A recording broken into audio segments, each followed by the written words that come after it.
Hi guys, how you doing, Adam? Hi Ryan. Hello. How are you? Doing well. How are you? Good.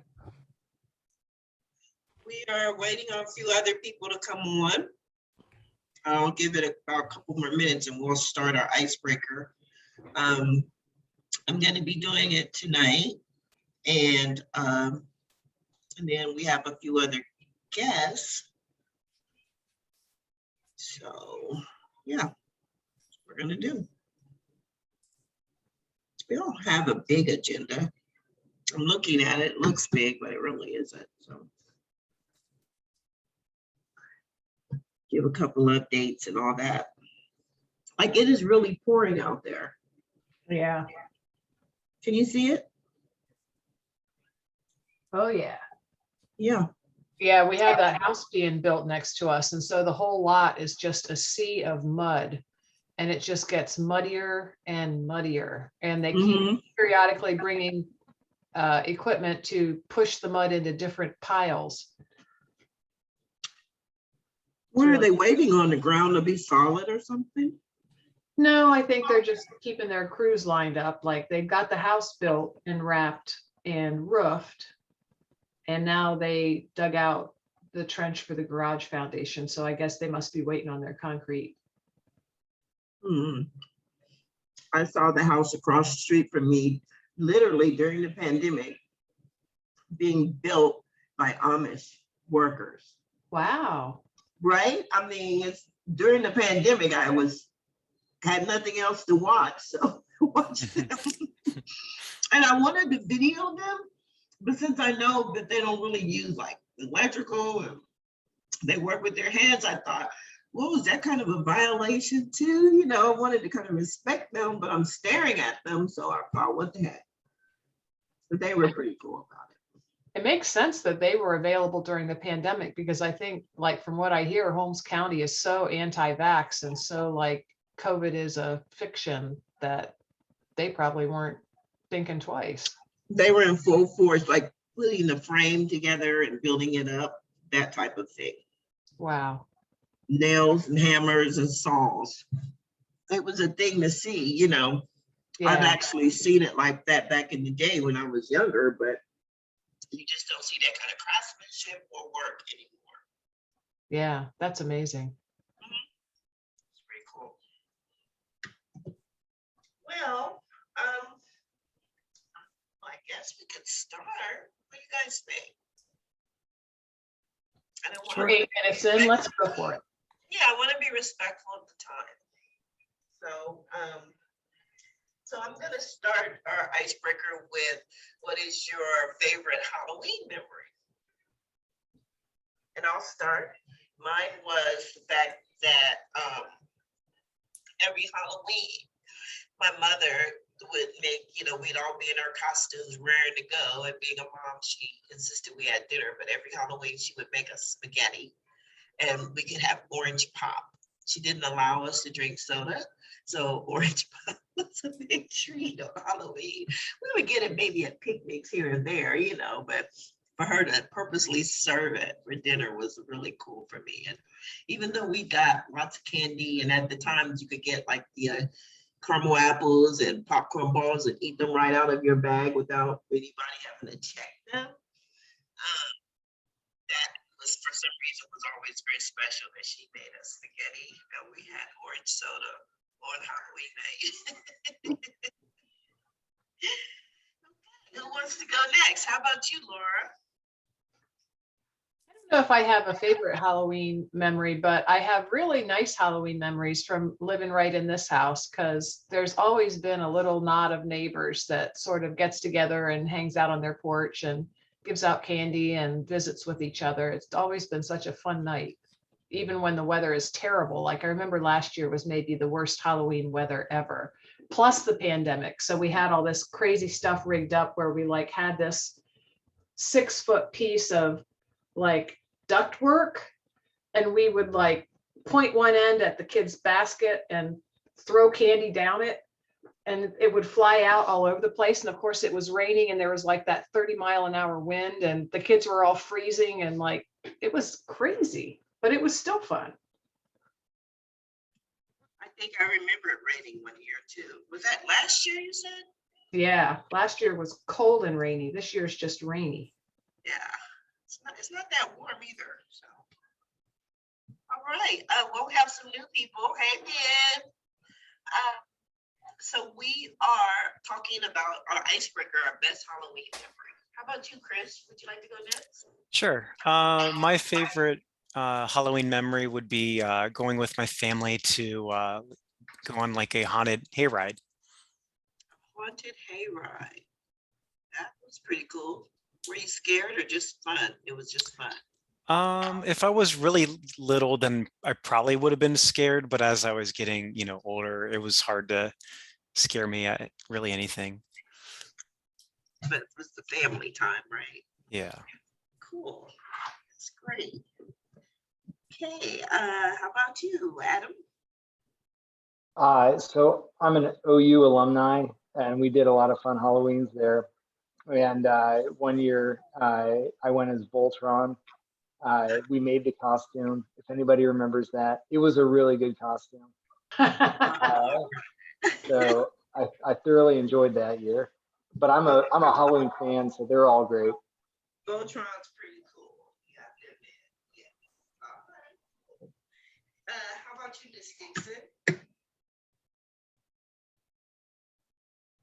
I just remember one year we did the things at the church. It's called what, Trick or Trunk or no, Trunk or treat? Harvest Fest. Oh, And we all had to do something positive. So we got a box and we wrapped it with aluminum foil and actually was Save the Earth. oh, nice. Save the Earth. That was pretty cool. Okay, Brian? I had a year when I was younger that we were able to borrow a really, really nice, like a movie grade costume from some family friends. I was really excited about wearing, but it was way too thick. And it was one of those years that though it was 70 degrees or 80 degrees outside. So 2 houses in, I had the whole costume off and was walking around in shorts and a t-shirt. But it was a fun memory, but just all my excitement was kind of squashed. What was the costume again? It was a really big, like, I had a movie grade costume for like a ninja, and it had a bunch of like masks and all kinds of stuff with it. But it was so thick because it was supposed to look nice and it was too hot out and I couldn't wear it as a kid. Just sweating up a storm. Yeah. Wow. Did you get a picture in it at least? I do. I have some pictures in it. My mom made sure to get some pictures, but it didn't last very long. That's like having like the best costume ever, right? Mhm. Okay, how about Ben? Had time to think about this now, and like Adam opened the door to like college Halloween, which was wonderful. Our house always did plenty to celebrate, but it's probably not like, civic association grade story time. So I think I grew up in a really walkable neighborhood, so it made like it was, you could totally game like where you wanted to, like what streets you were going to hit that year, and like there was always rumors in the neighborhood about like what street was going to be hot that year, like whose stock was going up and going down, and so like I just remember like like you would have like huddles with like the neighbor kids like halfway through, and you're like, all right, like where are we going? And so that was always fun. I just remember those, and my sister would always want to wear like very weird Halloween costumes, which was great. Like she went as Mrs. Claus one year. Like, and it was like, so like, it was always a lot of fun to see what my little sister would just decide to be like a week before Halloween too. That is so funny. I have to say, I remember one time I was home on a Halloween night and I wasn't going to go out. And my friends called me and just kind of persuaded me to go, and I didn't have a costume. I'm like, what am I going to wear? And I looked in my closet and I had one of those fedora hats. And I'm like, I had to build something out of this. Well, I dressed like a guy. I put on like a pinstripe shirt, a pair of black slacks, a pair of like flat shoes that looked like they could have been men's. And I drew a mustache on myself and a little bitty beard. And don't you know, I went out and I won the contest for best contest because people literally did not know if I was a man or woman. I didn't wear glasses back then, so, and I didn't talk. I was kind of Prince, like Prince, think Prince-esque, Prince. So people didn't know, and they were like, no one knew who you were, what. So I won the best contest, and there were some really good costumes there, but no one knew the whole night because I didn't really talk to anyone.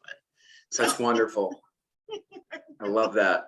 There's a wonderful tale out of Ohio LGBTQ history of something kind of similar happening when a drag queen from Dayton, Ohio named Peaches LePig beat Dolly Parton in a Dolly Parton lookalike contest.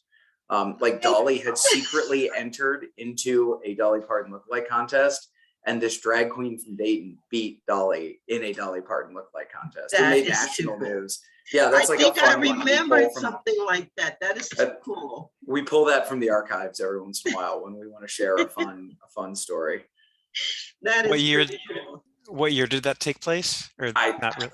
I know you were gonna ask. I will try and do some digging. We've never like actually typed it up. We keep trying Google to it. find Peaches. Because Peaches LePig. Peaches LePig, yeah, I think Ellie, like Peaches Ellie LePig. So I think they're in Florida or Dayton, and so we're still on the hunt for Peaches. But ideally, we can do an oral history and maybe find any leftovers from that experience. It says Peaches LePig, Pigg Dolly Medley at 1470 West. That's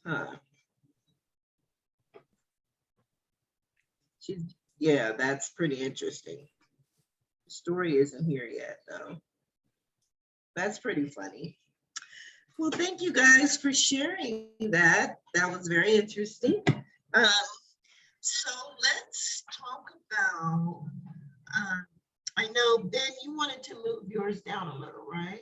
So we're just gonna move you down a little, and I can go anytime. I actually, normally our twins, our babies would still be awake right now, but they went to bed early, which is why I'm with you now. So I can go anytime you like. Yeah. well, no then you can problem. go ahead and go now, Ben, because we have you slated as next for the trick or treat at the Ohio Village. So Great. Thank you so much. And I'm so sorry it's been so long, everybody.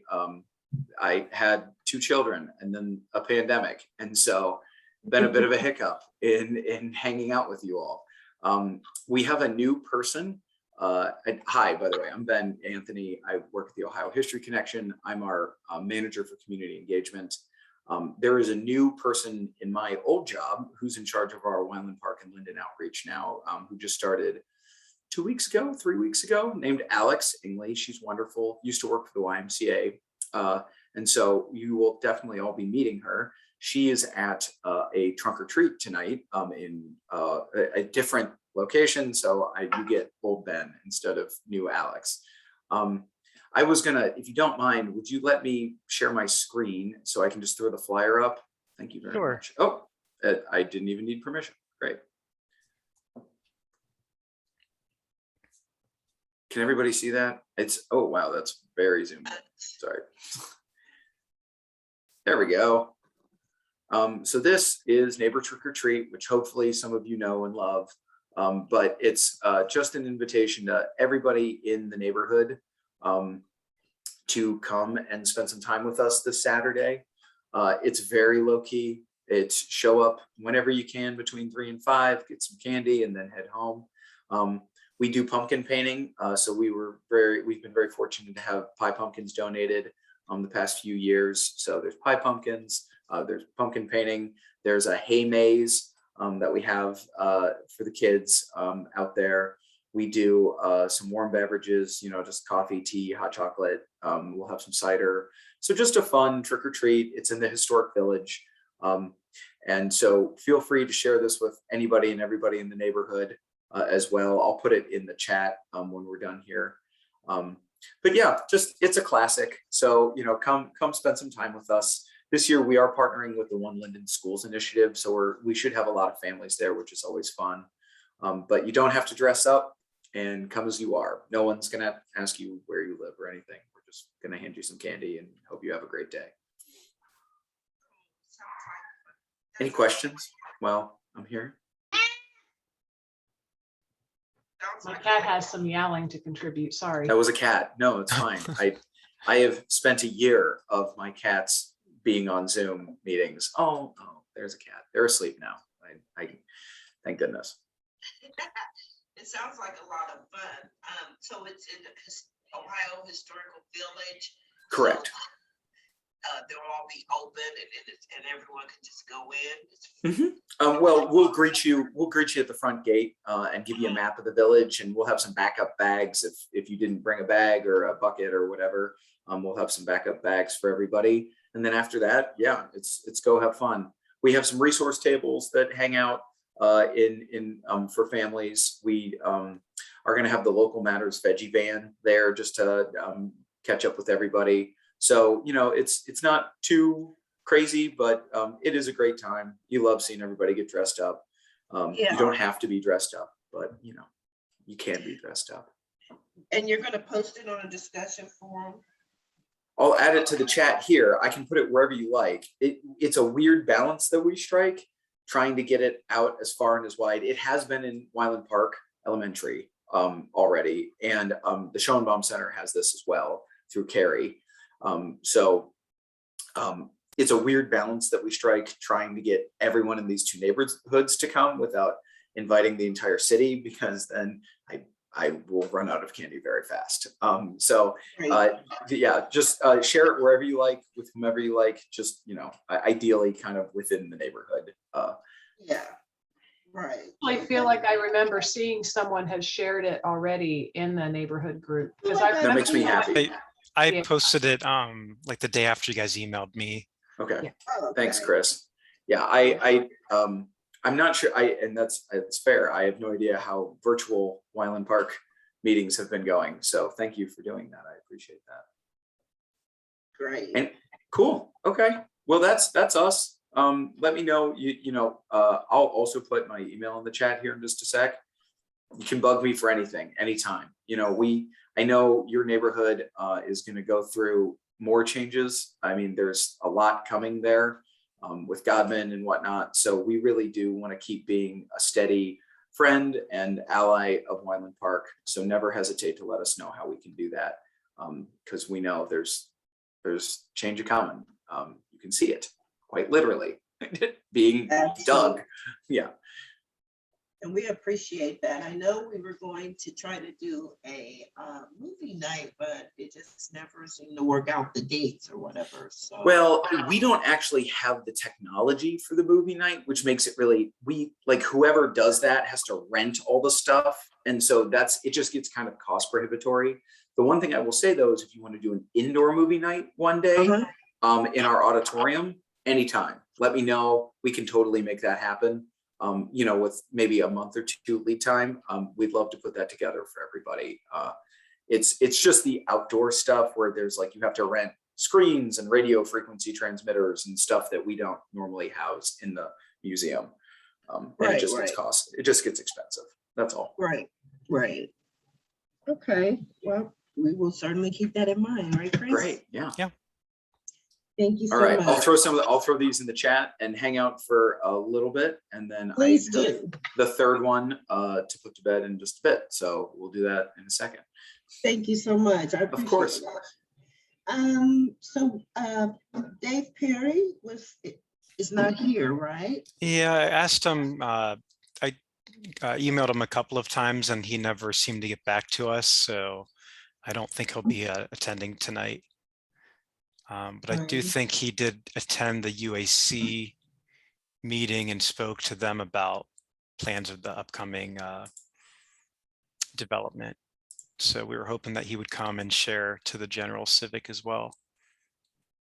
Right. I guess he couldn't make it. I feel like the UAC said that he needed to talk to us before he came back. They to town. did. I'm They gonna- absolutely did say that. I totally remember that. I just got the agenda for this month's zoning. No, you're correct, Laura. They Take a quick absolutely look. know he had to talk. He needed to speak with us first and see how we felt, get our input. Yeah, they're not on, the beer barn is not on the agenda for the November UAC zoning committee. So he's probably just thinking he'll catch us next month then or something. Okay. Well, it'd been nice to hear that, if that were the case, but okay. So I guess we'll go straight to you on the update of the market development project, Laura.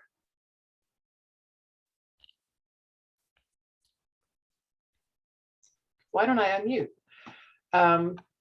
Ryan will know this too. We had a meeting at the beginning of October after I think Grant and you, Tanya, Grant from Marker and Tanya went around the neighborhood a little bit and talked to a lot of people and invited them to come on And Ms. October 3rd. And Ms. Dixon also, forgive me. So we had another meeting on the 3rd and learned more about the plans. And the next step for that project is to go to the University Area Commission Zoning Committee on Monday, November 1st, and then possibly to the full commission for a vote 2 weeks later on the 17th. So I think of the 25 to 30 people who were at the meeting at the beginning of the month, at the end of the meeting, about 10 people said that they were happy with the proposal as it was shown. And I asked if anyone was upset about the size of the building, and no one said they were upset about the size. And then I asked how many people were upset about losing the really giant trees that are around the edge of that lot. There's 3 especially large ones, and about 10 people raised their hands for that. So that's where that stands. I have finished trying to be the impartial leader of meetings, and I'm shifting over into trying to mobilize folks to help us convince Marker to save those trees. Not all the trees on the lot, but the big oldest ones, which there are 3, including an elm tree that's over 100 years old that survived Dutch elm disease, that has been in our neighborhood for generations. And so a couple of us have gotten together and are working on that, not just from the standpoint of Wineland Park neighborhood, but from the standpoint of the city's need to preserve and enlarge our tree canopy for the health of our city. So we have some petitions we're putting together, and anyone who would like to help send petitions around or who would just like to help sign a petition, let me know, and we'd love to have your help. That's what I got. Any questions, anybody? Laura, it sounds like you have, but have you reached out to the city arborist to see if they'd be willing to at least letter of support or, something? We have not been able to get a response from the city arborist, but we did hire an arborist to look at those trees, and they found that they were all in completely fine health and should live at least another 50 years. And, they could use a little pruning because they've probably literally never been touched.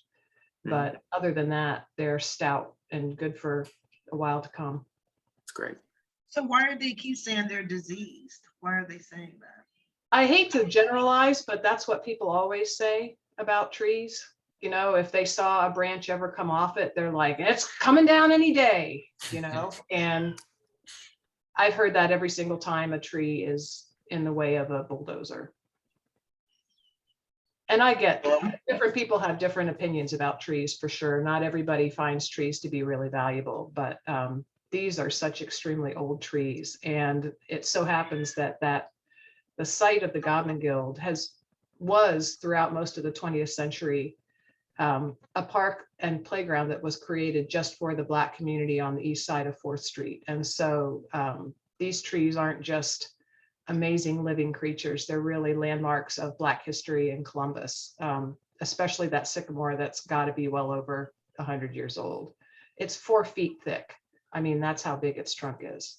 So we feel like it's worth some effort to try and get those plans modified to save something. Okay, I appreciate that. Any other questions?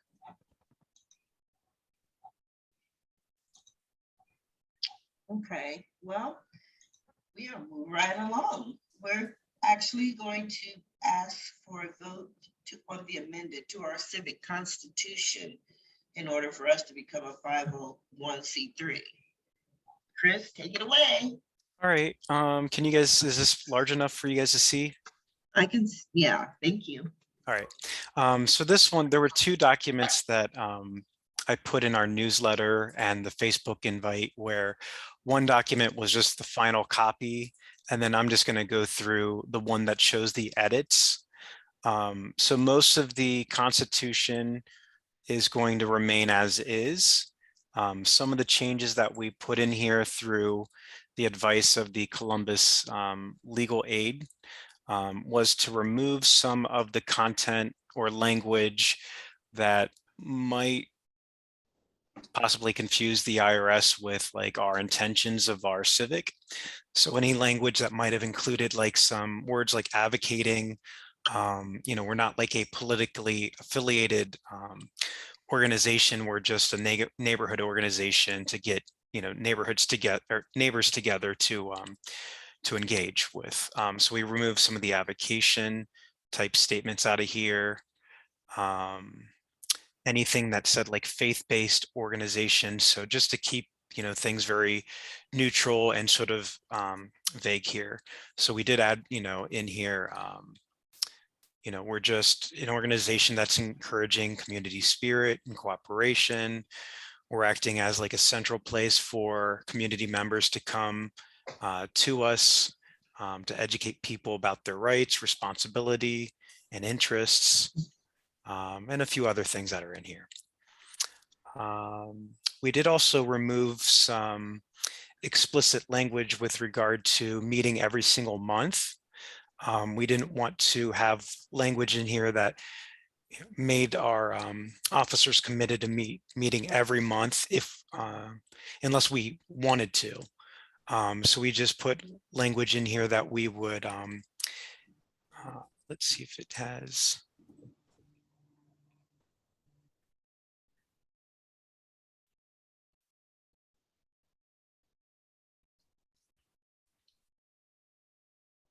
I don't think we were explicit in like how often we met. So we try to keep it, you know, as generic as possible.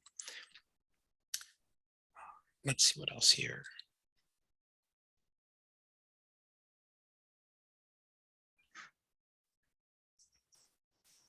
With regard to membership, it's still the same. So residents have to attend at least one member meeting to be able to vote in any matters that we may have.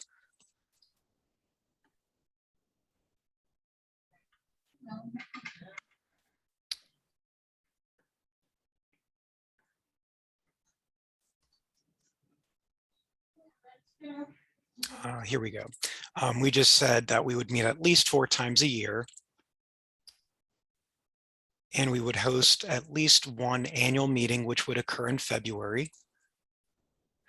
In that meeting, we would still present any reports from the president, and then the treasurer giving like a financial report of the previous calendar year.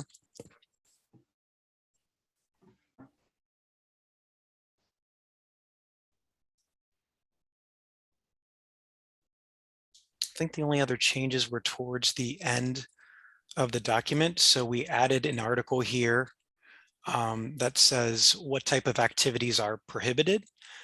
So to be tax exempt, there are certain activities that you have to explicitly state in your constitution. So here it just says that no part of the net earnings of the corporation may inure to the benefit or be distributed to its members, trustees, officers, or other private persons, except that the corporation is allowed to pay reasonable compensation for services and make payments and distributions to further the purposes set forth in Article 2. Despite the wording of any of the provisions of these articles, the civic association may not, except to an insubstantial degree, engage in any activities or exercise any powers that do not further the purpose of this corporation. And then another article that was required for being tax exempt is the distributions upon dissolution.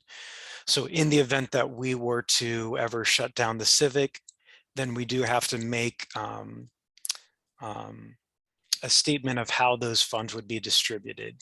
So it just says if we have any bills or legal liabilities, which isn't very typical with us, then the assets have to be distributed for one or more purposes set forth in Article 2, or it would have to be distributed to the federal government or a state or local government for a public purpose. It does say that any assets not so disposed of will be disposed of by the court of competent jurisdiction of the county in which the principal office of the Civic is located, exclusively for public purposes, or to the organizations the court determines are organized and operated exclusively for public purposes. So that's really the only changes, was just at the very beginning, just striking some of the comments about advocacy. So that's really all there is with the revisions.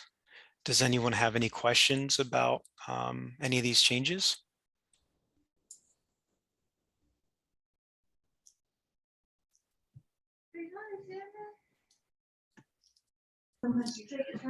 All right, well then I guess we should now go to a vote.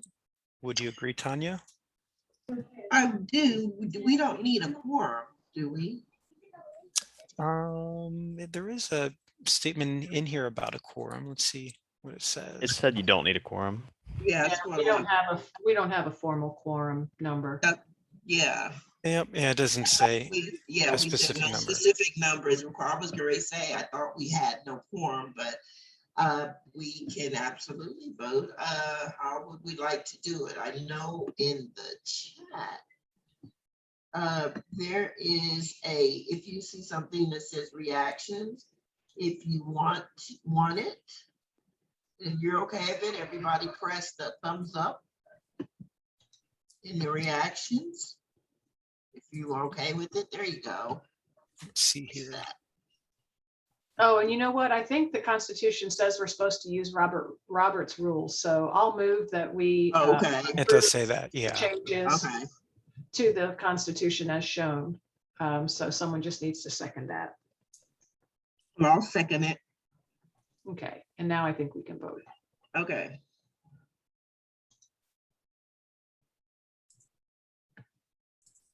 You can go on the reactions and put your hand up. This is Adam. Sorry, we've got kids doing Halloween stuff here, but just to be sure, like I'm not voting, and that's because I'm not a resident. Is that so? I'm just here to observe. That's fine. Are you anybody abstaining?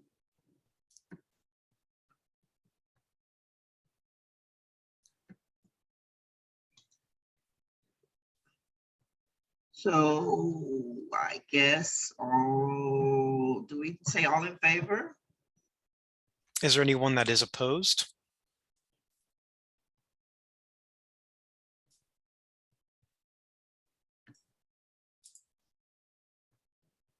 I don't believe so. So I guess it's a unanimous decision. So we'll go next to the Columbus Legal Aid Society and see what our next steps are.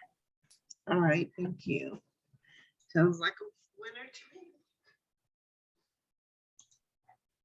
Okay, so next on our agenda, thank you everyone for that.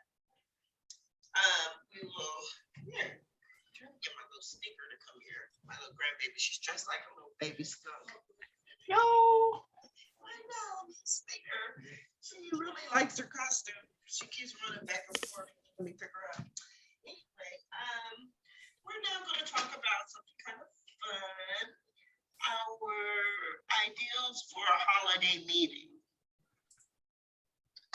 You know, as you know, we combine in December, right, Chris? Yeah, for the December meeting, which usually we haven't set the date yet, but in the past it has been usually like the first or second week or so of December. So it could be maybe the 2nd or the 9th.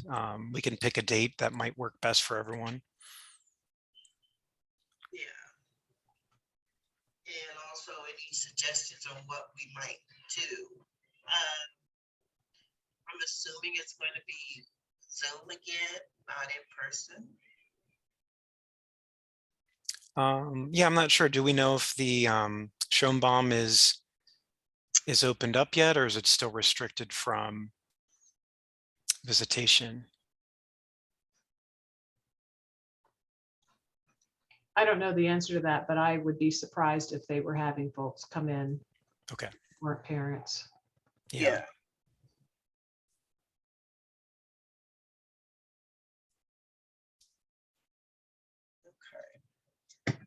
Well, last year, Tanya, I think you just drove by people's houses and brought that like hot chocolate mix and candy and I walked it.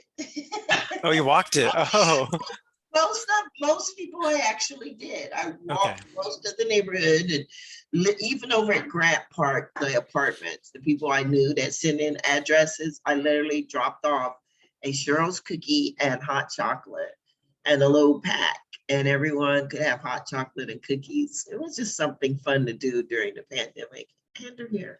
And we just did that. So that was an ideal. I'm not opposed to doing that again. Oh, you're gonna show everybody your costume? Oh my. Oh my gosh. Oh my gosh. Baby skunk. Oh. Oh my.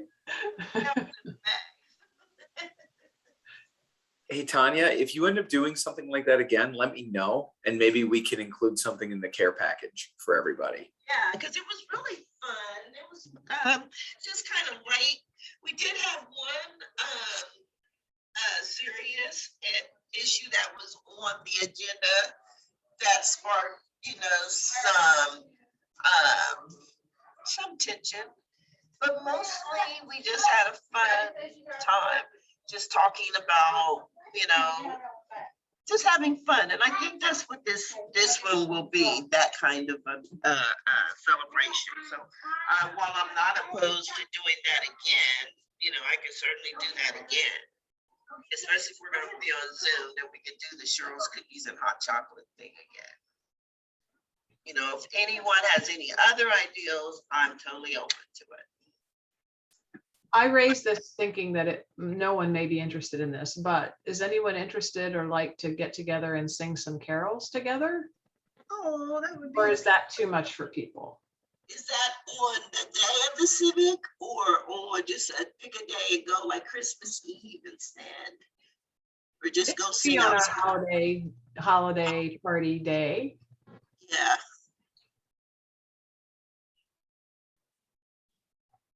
But When's the doing last time? it virtually also was very nice last year.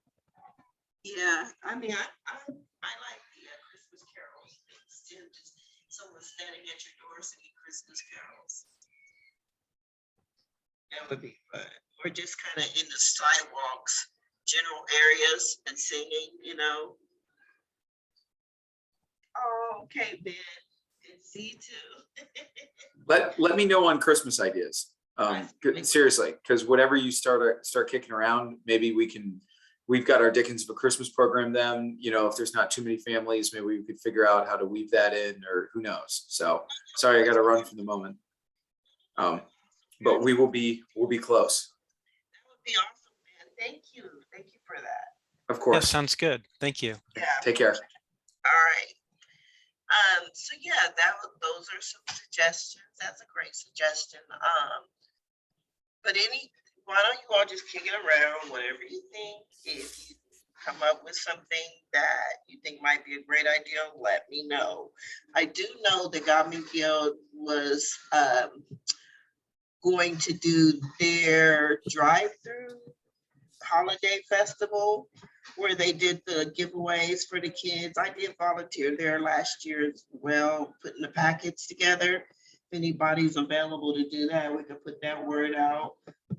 They're gonna be in the modules, putting the packets together, and then they do a little drive-through thing. So it's always nice to have people volunteering doing that.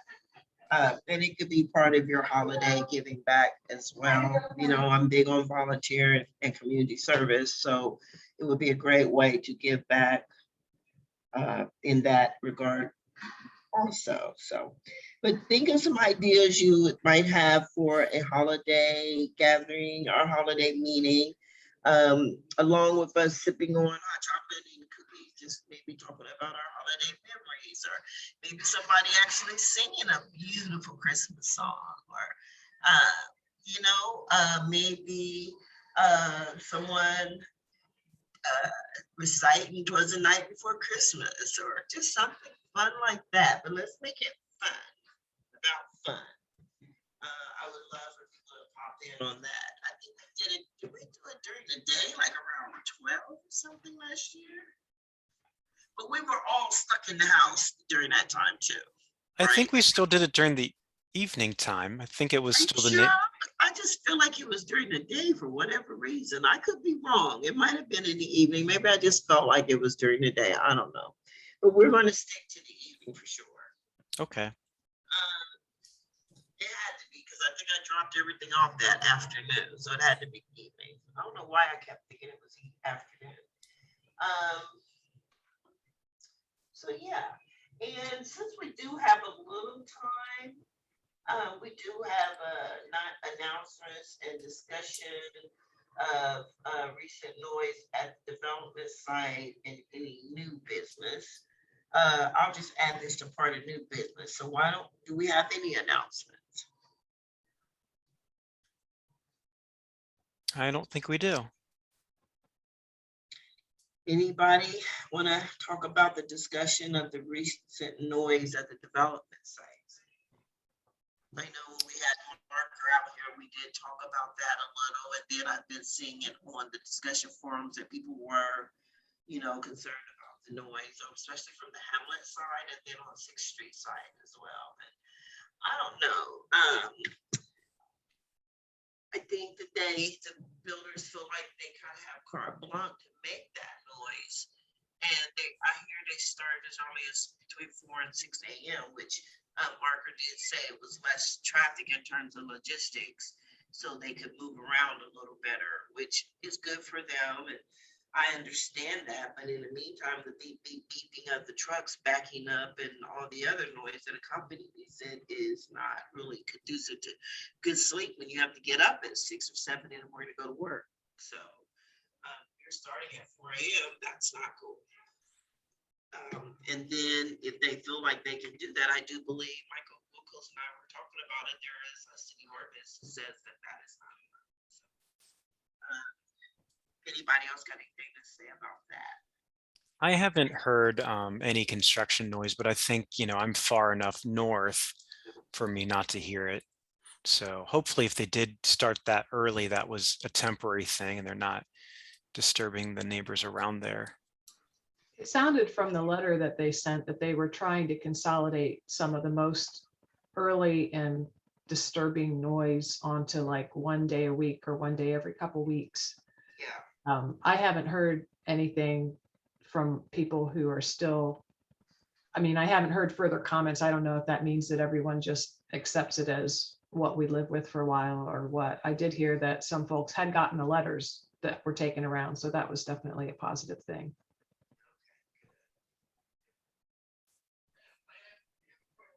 Good.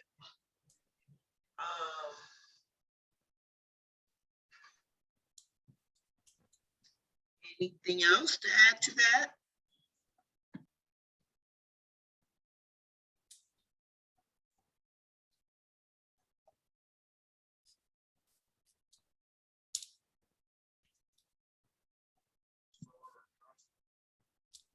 Oh, actually, did you guys see that? I just got like a postcard in the mail that the polling location is now at Veritas Church.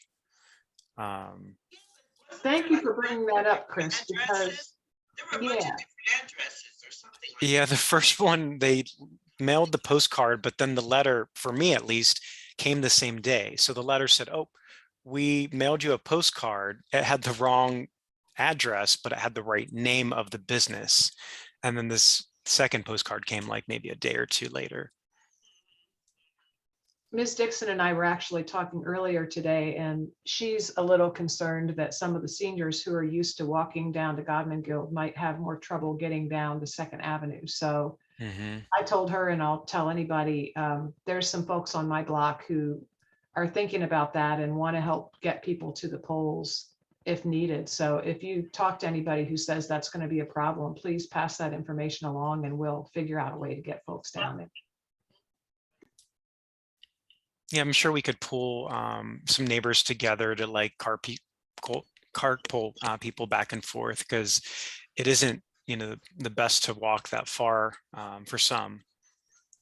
Yeah, and driving is a little bit of a hassle to drive down there, but you know, anyone who just wants a ride, please, like, let's keep the information flowing around so we can take care of that. They do have a really big parking lot, and I think that, is that, what is the name of that, auto place that's there?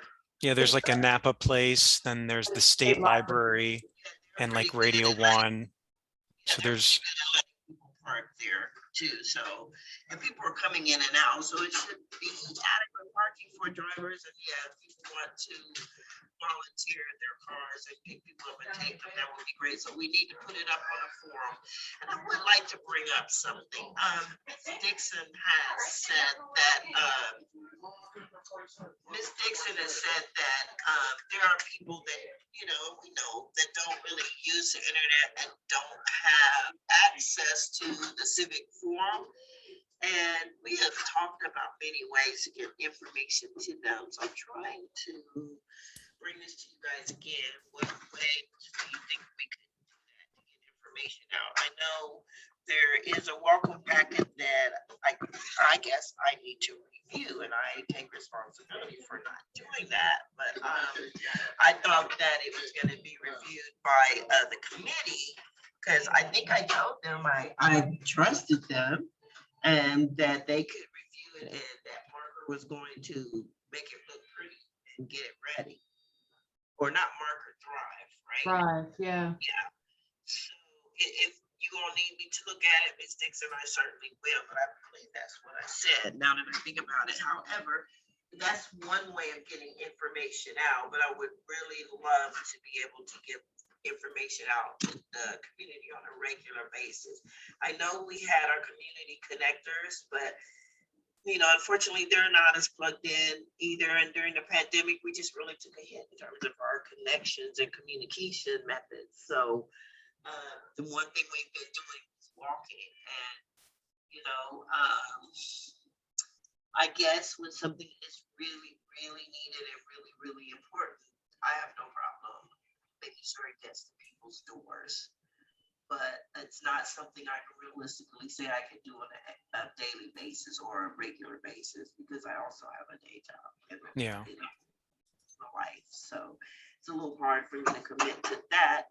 So I would really like to hear any kind of suggestions you all might have on how we can reach people who don't have access to technology on a regular basis or aren't that savvy with it. Well, I imagine like once, you know, COVID normalizes and, you know, we meet face to face again, you know, then people that don't have access to the internet, you know, will come back. So it's been sort of a challenge to meet virtually, and not right, like not everyone has a computer or, you know, access to attending this via Zoom. So I think at some point we could, I don't know if there's any improvement with sending messages via text rather than sending messages via email. It may be that the same people who don't have email access readily don't use smartphones or wouldn't want to get that either. And they're Mhm. texters, right. We could always make an effort to try and develop an internal network of people to distribute paper stuff on blocks again, but we're in a pretty depleted state right now in terms of people who are volunteering to help do civic association stuff. And so I think that's a difficult thing to think about at this time. Yeah.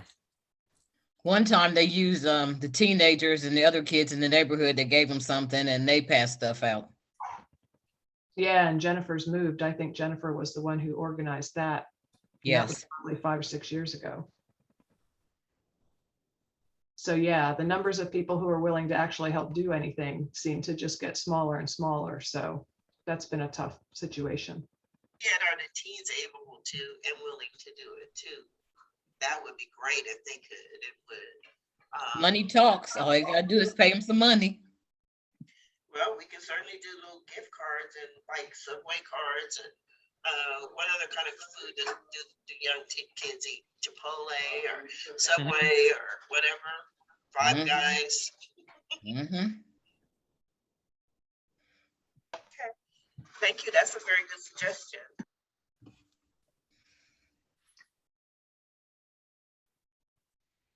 We could maybe call them our little community ambassadors too. Any other suggestions? If not, let's move on to Diane. Do you feel like giving an update of the meeting with Ellen, or Are you talking to me? I didn't hear what you said. I'm sorry. are you feeling like giving an? Tanya, I think you just muted yourself. Okay, I'm sorry. I have activity going. My baby, the grandbaby was all over the place.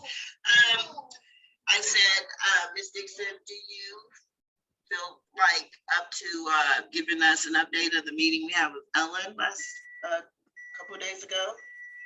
No, ma'am. I said what I had to say to her personally, and I don't need to share it with anybody else. Okay. Would you like to give an update on the meeting, Laura? Sure. It was a small number of neighbors, and Ellen Moss, the executive director of the Godman Guild, was kind enough to meet with us at the Godman Guild in one of the modules with a couple staff members. And we spent almost 2 hours talking about different issues about relationship between Godman Guild and the community, and some of people's concerns about the Godman Guild moving, and things about the new development plans, et cetera. I heard a lot of concern about the kids, and especially middle school to teenagers in the neighborhood, really needing some place to be and some things to do, and that not seeming to be available. The Godman Guild definitely told us that they intended to stick with every program that they currently are running. So they run a program with the elementary school, and they run summer camps, and that's continuing. And they're working to establish relationships with Dominion Middle School to try and help support kids in school there. I think they have a problem with a site, finding a site other than the elementary school to use as a place to gather with the kids. So if I recall correctly, that was sort of where that discussion ended. They feel very dedicated to the kids of Wineland Park, but I think once things move off site, that will definitely change things. And obviously, I mean, maybe not obviously, but the pandemic conditions last year just completely disrupted everything. You know, disrupted all the connections, disrupted people's family lives in the neighborhood, disrupted the kids' lives. There's just a lot of concern about how that's going to pan out if there's no support forthcoming, which there does not really seem to be any support forthcoming. Yeah, and it was really evident to me that they were sincere in their support of Wineland Park, and that Ellen said it was a very difficult decision for them to leave. And I really do believe it, you know, for them to leave the community. But they kept iterating that there will be a presence of Godman Guild somewhere and somehow. in Wyland Park. So the children, again, like Laura said, was a very big part, the teens, a very big part of the focus of what Godman-Gill wants to continue to do in Wyland Park. And I think that's really good because Ms. Dixon did say that, you know, the kids felt displaced. And of course, a lot of the neighbors have felt that as well, but that the kids were displaced and that we don't want to lose them. We don't want to lose the outlets that they have for, you know, keeping a focus and being able to have something to motivate them and somewhere to go that is safe for them too. That Ellen did say that they were committed to making sure that happened, Ellen and KD. And of course, she spoke for Rudy, who all of you all know was raised in this neighborhood. So on Hamlet, and we all discovered that Hamlet is quite the street for probably I one have of to say, my block is the best block. I'll just say it again. Rudy grew up on my block. His dad still lives there. His uncle lives behind his dad. You know, it's a great block. Hamlet came up quite a few times, but shout out for 6th Street too. Let's talk about ourselves. Of course. Okay, so yeah. So, you know, it ended well enough. You know, I think Ellen was sad. And we do wish them well, but I do hope that people do feel, I really wish that other people would come out, especially since I did go knocking on doors and a lot of people said they would come and they didn't. One person tried to get in, come and didn't know where we were because I kept seeing modules and I didn't realize people didn't know what a module was. So that was that. Okay. I have one thing I wanted to ask you, Tanya. Do you know if Ellen or somebody could put a sign on the door of the Godman Guild on election day, directing people to Veritas and giving that address? I think, yeah, that's an excellent idea. Excellent idea. I will absolutely make sure I say that to her tonight. But in fact, I would text it with her. I can't find my phone. But yeah, I would do that. Absolutely. Great idea. Is there any other new business or other business?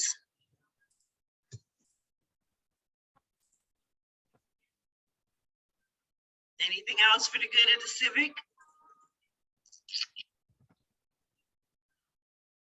Laura and Tanya, I wanted to ask a little bit about the Godman Guild and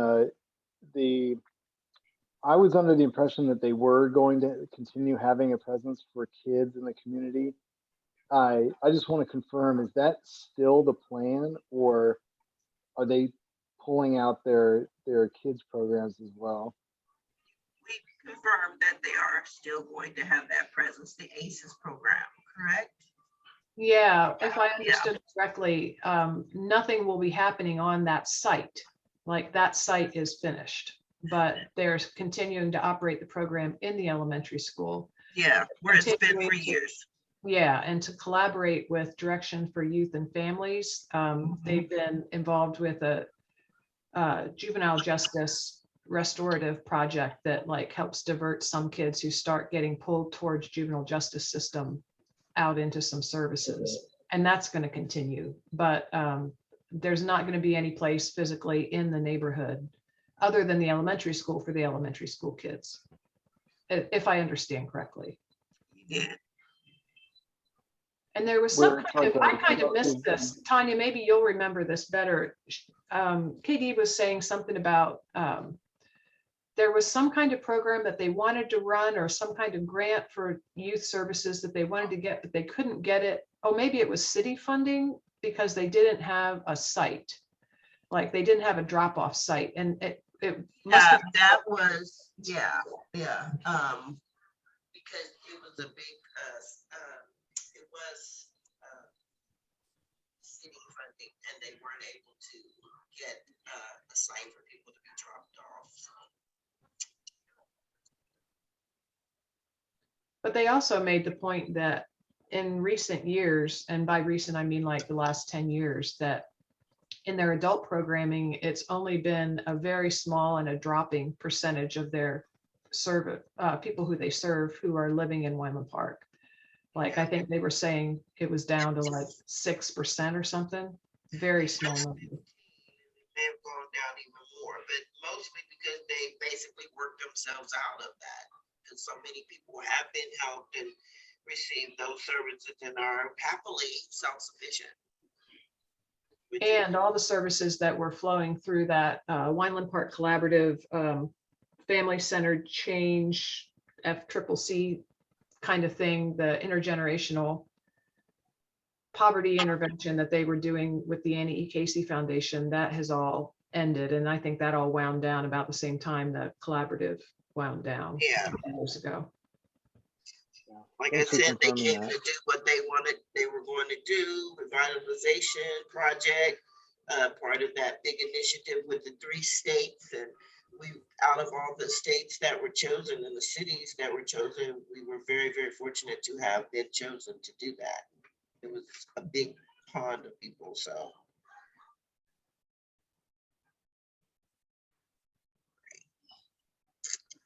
Okay, well, anybody else?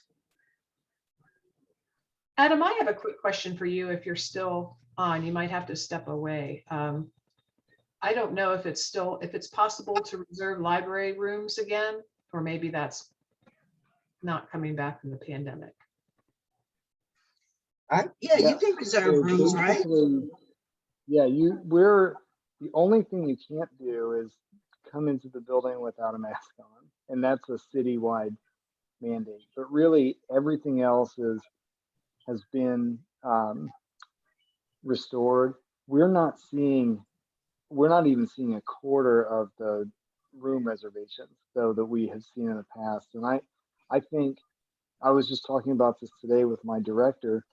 Part of it is that these types of Zoom and Microsoft Teams and other meetings might be supplanting the need for meeting in those groups. But I think there's also a desire, I think long term, for people to get back into that type of meeting. Some of the, so yeah, we definitely could use the rooms. There's a community group that meets regularly in meeting room 1.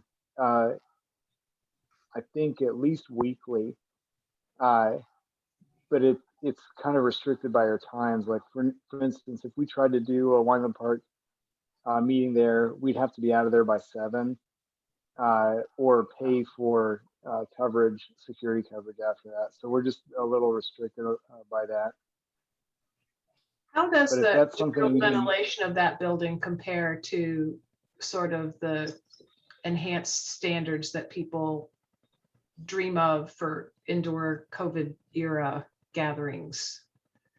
Well, I can tell you that we have installed new filtration systems and upgraded all of our locations to meet high standards. It's still going to be indoors, and regardless of what we can do, we still need to maintain some distance and wear masks and other things like that. But it's going to be everyone feeling comfortable to sit in the same room together. Yeah, I still feel hesitant about that myself, but I just wanted to ask just to check the status. And I thought maybe since it was a newer building, the ventilation might be improved there compared to some other facilities too. So that's good to hear. Yeah, and they even upgraded it after. So through the pandemic, to get us back to staff working in there, they upgraded the systems too. So it's as good as it can get. Realistically, it's just, I think we're all still in the middle of this pandemic. Yeah, well, thank you for taking the time to answer all those questions. I was just curious about the status, and I appreciate you sharing that info. And I'd be certainly willing to have a further conversation with anybody about how we can use those meeting rooms with the Wineland Park Civic Association in the interim until the Schoenbaum Center is open. It's just that the hours are a little more restrictive, I think, than the Schoenbaum. Thank you. Thank you You're so welcome. much. I know that I've, reserved rooms at other libraries on other sides of town with my job, So, yeah, that's pretty cool. Thank you, Adam. Great. Well, anyone else?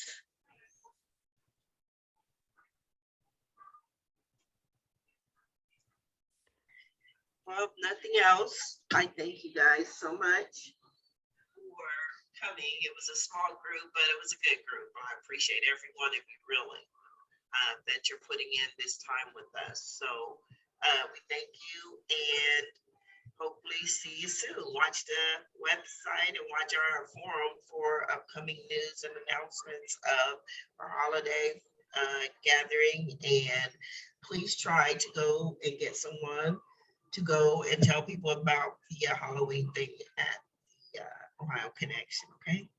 Okay, Thanks, everyone. Good night. Thank you. Thank you. Take care. thanks. Night. See ya. Good night.